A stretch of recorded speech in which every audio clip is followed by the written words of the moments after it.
So I think, firstly, we should sort of qualify this, because in a lot of cases in large universities, and particularly in basic science courses, which may have 100 or 150 students in them, most students are not receiving that much personal guidance from educators. They're essentially being taught. They're being lectured to. Now, in some schools, there's more case-based learning. But again, the ability of a faculty member to spend individual time with individual students is vanishingly rare.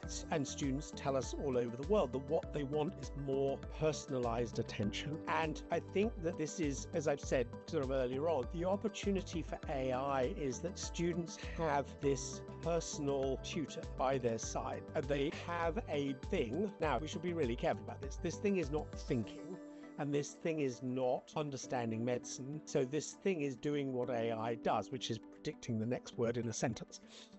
But they have a tool that enables them to ask questions at the time when they need the answer and in ways that they need to ask and answer the question. Now, there are all sorts of caveats around this. And as I've said, we're at the very much the beginning of the beginning. But if we start to think about how and where and when students need support that their teachers are either not able, due to a matter of time or capacity, to deliver, tools can be built to support students. And I think we need to think about how students will use AI tools natively.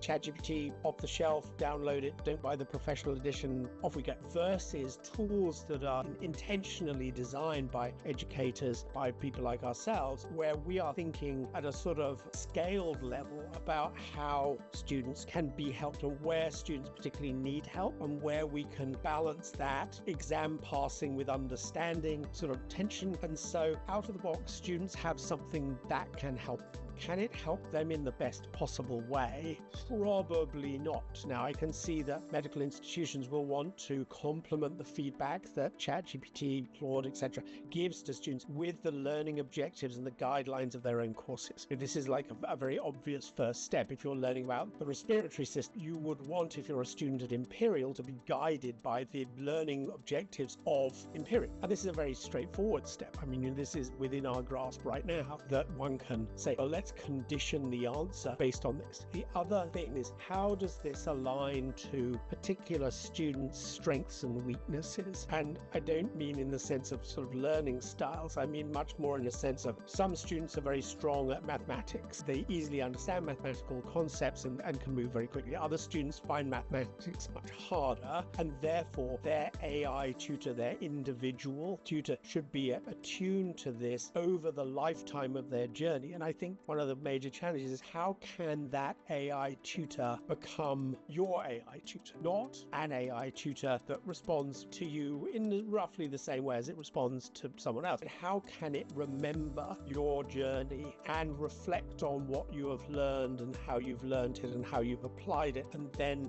feed that into the guidance it's giving you that sits alongside the teaching that an educator can give you. But I would want to sort of close out by saying that for those students lucky enough to have had great teachers, that is the truly memorable piece of education, and that great teachers can help students see the world in ways that student couldn't have imagined. And I may be old-fashioned, I don't see AI replacing that very complex, very nuanced relationship between a great teacher and a student who is at the beginning of their career.